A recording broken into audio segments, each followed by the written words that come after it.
Ini adalah salah satu kisah langsung dan otentik yang pernah diterima oleh salah satu majalah di Bali, itu majalah Taksyu, terkait masalah orang yang bisa ngelihat atau memiliki ilmu berubah wujud. Suatu hari ada suatu cerita dari daerah Karangasem, Bali. Sebut saja namanya Elo Hayu, seorang anak kecil dengan banyak saudara dan banyak ibu. Ia tinggal bersama ibu tirinya disertai neneknya di sebuah gubuk yang sepi, jauh dari permukiman masyarakat. Elo Hayu ketika itu berumur 7 tahun. Pada suatu hari Elo Hayu melihat neneknya memegang seutas kain. Kain itu menarik perhatiannya. Sambil mendekat, kain itu dilihatnya berwarna poleng atau hitam putih. Si nenek kemudian menaruh kain panjang itu di suatu tempat di dalam rumah. Dan kerap kali Elo Hayu melihat neneknya berbicara menghadap ke sabuk atau kain hitam putih itu, seolah-olah ada yang diajak berbicara. Ayu pun pernah bertanya kepada neneknya siapa yang diajak berbicara, tetapi neneknya menjawab bahwa kamu masih kecil dan tidak boleh tahu. Setelah beberapa hari kemudian, suatu malam, kain yang dibawa neneknya itu dikeluarkan oleh si nenek, diletakkan di atas meja. Nampak oleh Ayu bahwa kain itu diajak bicara. Anehnya lagi, kain tersebut seperti bisa berdiri dan nampak hidup seperti ular. Lalu Ayu bertanya kepada neneknya, apa yang nenek lakukan? Si nenek pun mengatakan tidak boleh tahu. Dalam beberapa saat setelah itu, si nenek kemudian keluar menuju halaman rumahnya dengan memakai sabuk tersebut. Karena saking senang dan sayangnya kepada neneknya, Elo Hayu lalu mengikuti sambil mengatakan, "Dadong lakar kijo." Terus nenek mau kemana? Dadong neneknya tak menjawab, tidak menyahut. Langkahnya pasti dan lurus keluar rumah.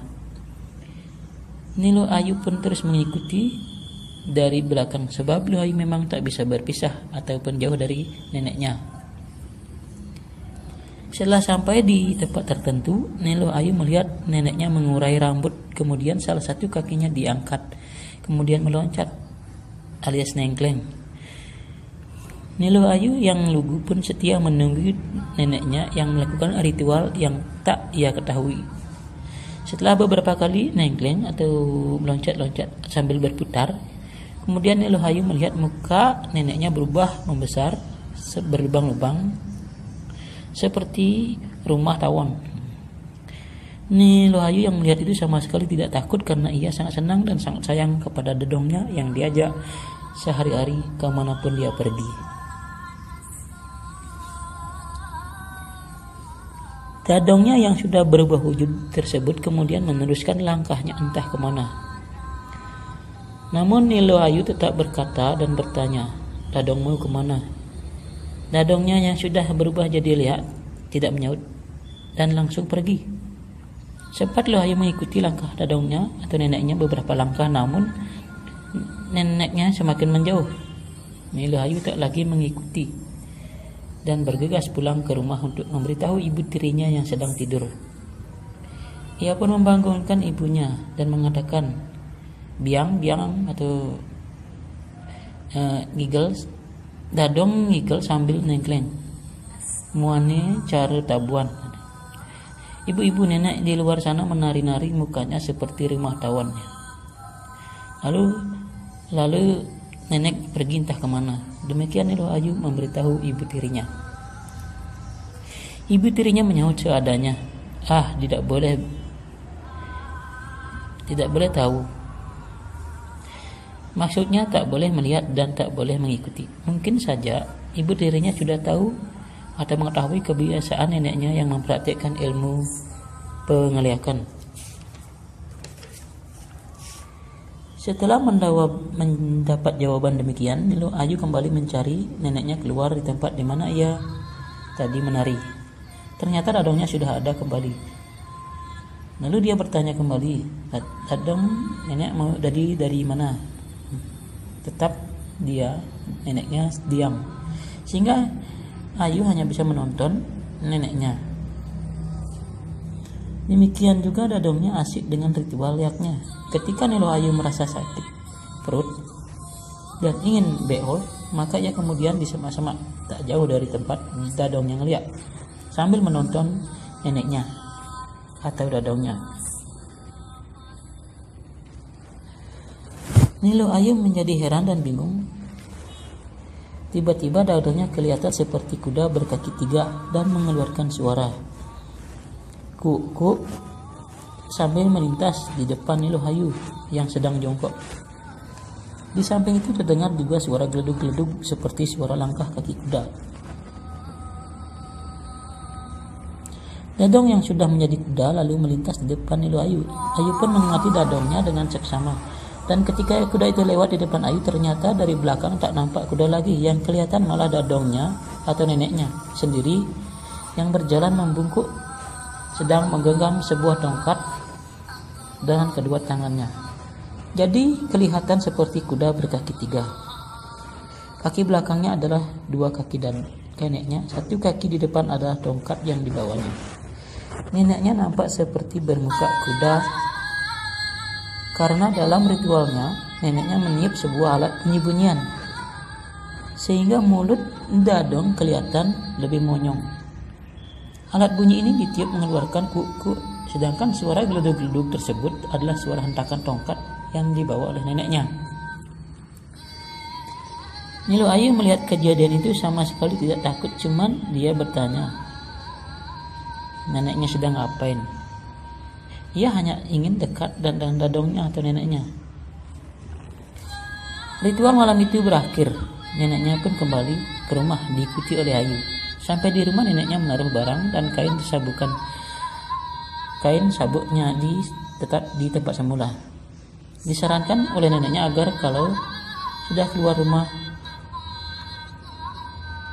neneknya sudah keluar rumah mengenakan kain itu malam-malam, maka tidak boleh mengikuti.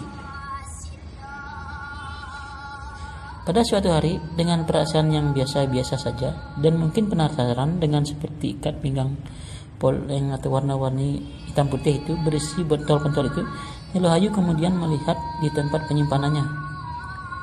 Dilihatnya barang tersebut tergeletak di sana. Ia mencoba untuk mengambil barang tersebut dan melilitnya di pinggang, mengikuti seperti apa dilakukan oleh Dadongnya. Lalu ia berjalan keluar.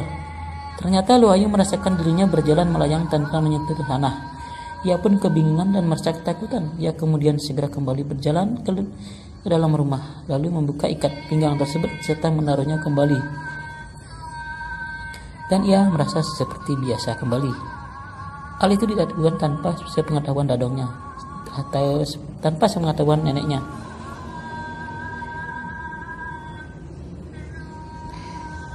Maka ia tak berani lagi mencoba-coba mengenakan sabuk itu lagi karena takut melayang-layang. Itu adalah kisah nyata yang dialami Nilo Ayu ketika kecil menyaksikan ritual Dadongnya, neneknya dengan mengenakan sabuk itu.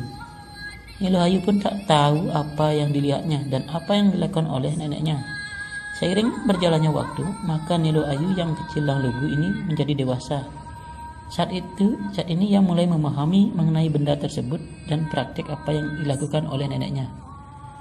Rupanya benda tersebut atau kain tersebut yang sering disebut orang dengan sabuk pengeliakan. Sedangkan ritual nengkleng yang dilakukan Dadong atau neneknya itu adalah ritual ngerehin dengan sikap masuku tunggal atau berdiri dengan 1 kaki sambil menari-nari. Yang disebut dengan nadi. Pada saat nadi, maka bayu sabda idap pikiran si pemuja menyatu dengan dan mencapai puncak. Si pelaku lalu diselimuti oleh energi sukma tertentu sehingga yang bersangkutan nampak seperti apa yang mereka inginkan. Ada yang diselimuti energi sukma di mana mukanya nampak berubah menyeramkan berupa kera, celuluk, kuda, bade, rangde, dan lain-lain. Si pelaku Lia menjadi asik dengan dirinya dan menikmati puncaknya. Lia liang senang. nikmat dengan segala sensasinya yang nampak seperti kuda berkaki 3 disebut dengan gegendu jaran. Sedangkan kerbau berkaki 3 disebut dengan gegendu kebo. Menurut cerita orang yang tahu masalah penglihatan, jarang ada orang yang bisa melihat atau diikuti oleh orang lain ketika melakukan ritual nengkleng, kecuali memang satu murid seperguruan. Namun kejadian Niluh Ayu yang masih kecil ini termasuk aneh, mungkin karena Niluh Ayu dianggap masih kecil.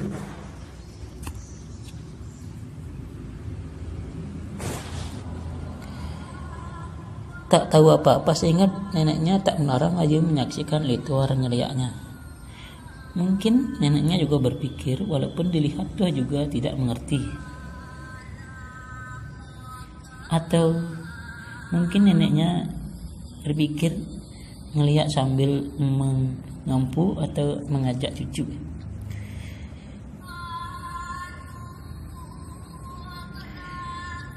Dadongnya, neneknya tak berpikir bahwa apa yang dilihat oleh cucunya itu tersimpan dalam memori otaknya, dan lalu ketika dewasa ia akan memikirkan kembali masa kecil yang teringat dengan apa yang dia lihat waktu kecil.